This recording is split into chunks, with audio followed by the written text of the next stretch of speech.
are several people in the neighbourhood, however, and among them Miss Turner, the daughter of the neighbouring landowner, who believe in his innocence, and who have retained Lestrade, whom you may recollect in connection with the study in Scarlet, to work out the case in his interest. Lestrade, being rather puzzled, has referred the case to me, and hence it is that two middle-aged gentlemen are flying westward at 50 miles an hour, instead of quietly digesting their breakfasts at home. I am afraid, said I, that the facts are so obvious that you will find little credit to be gained out of this case. There is nothing more deceptive than an obvious fact, he answered, laughing. Besides, we may chance to hit upon some other obvious facts, which may have been by no means obvious to Mr. Lestrade. You know me too well to think that I am boasting when I say that I shall either confirm or destroy his theory by means which he is quite incapable of employing, or even of understanding. To take the first example to hand, I very clearly perceive that in your bedroom the window is upon the right-hand side, and yet I question whether Mr. Lestrade would have noted even so self-evident a thing as that. How on earth— My dear fellow, I know you well. I know the military neatness which characterizes you.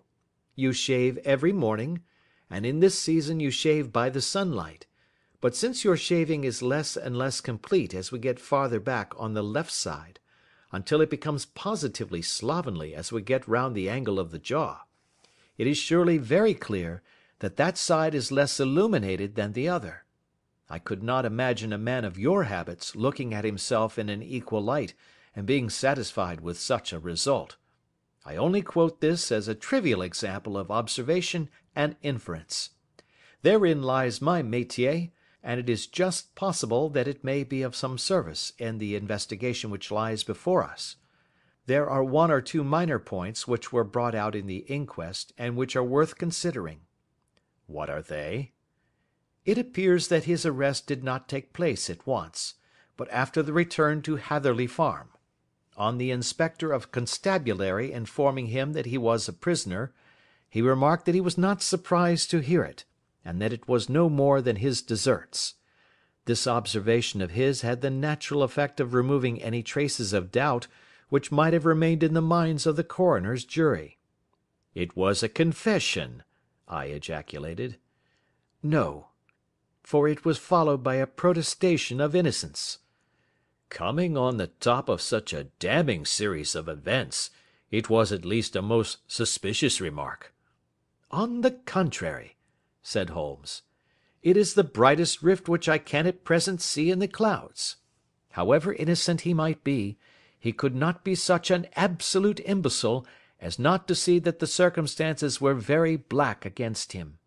Had he appeared surprised at his own arrest, or feigned indignation at it, I should have looked upon it as highly suspicious, because such surprise or anger would not be natural under the circumstances, and yet might appear to be the best policy to a scheming man. His frank acceptance of the situation marks him as either an innocent man, or else as a man of considerable self-restraint and firmness.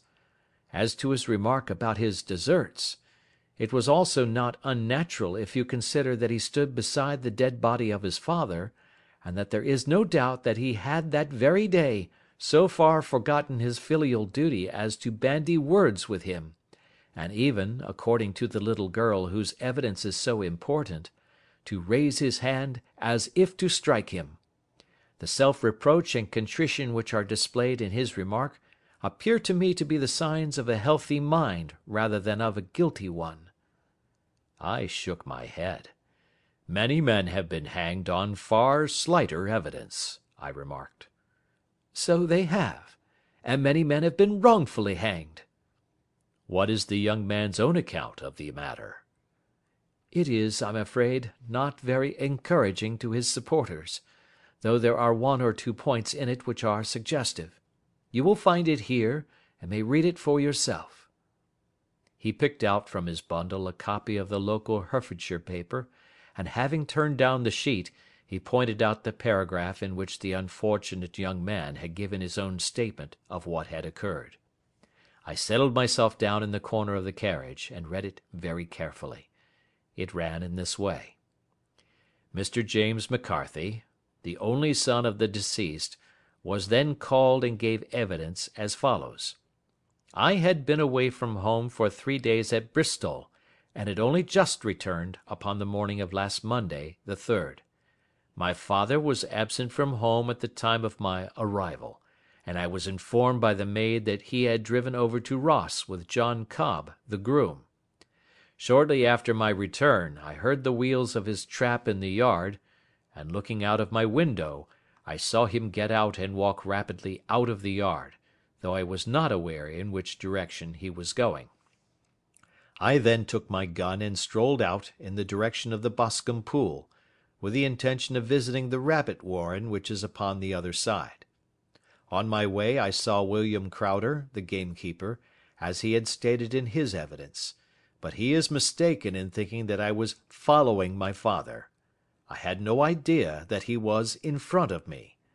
When about 100 yards from the pool I heard a cry of "Coo-ee!" which was a usual signal between my father and myself. I then hurried forward, and found him standing by the pool. He appeared to be much surprised at seeing me, and asked me rather roughly what I was doing there. A conversation ensued which led to high words and almost to blows, for my father was a man of a very violent temper. Seeing that his passion was becoming ungovernable, I left him, and returned towards Hatherley Farm. I had not gone more than 150 yards, however, when I heard a hideous outcry behind me, which caused me to run back again. I found my father expiring upon the ground, with his head terribly injured. I dropped my gun and held him in my arms, but he almost instantly expired.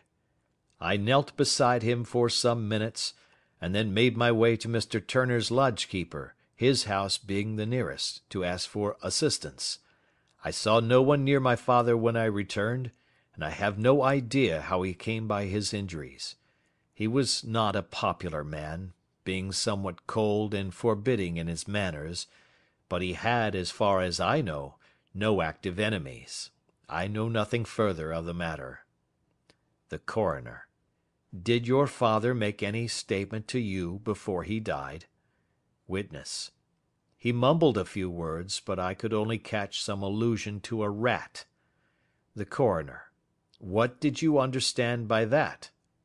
Witness: It conveyed no meaning to me. I thought that he was delirious. The Coroner: What was the point upon which you and your father had this final quarrel?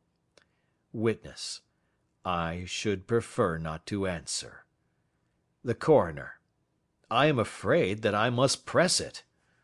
Witness: It is really impossible for me to tell you.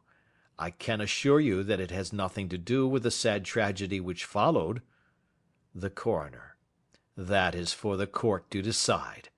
I need not point out to you that your refusal to answer will prejudice your case considerably in any future proceedings which may arise.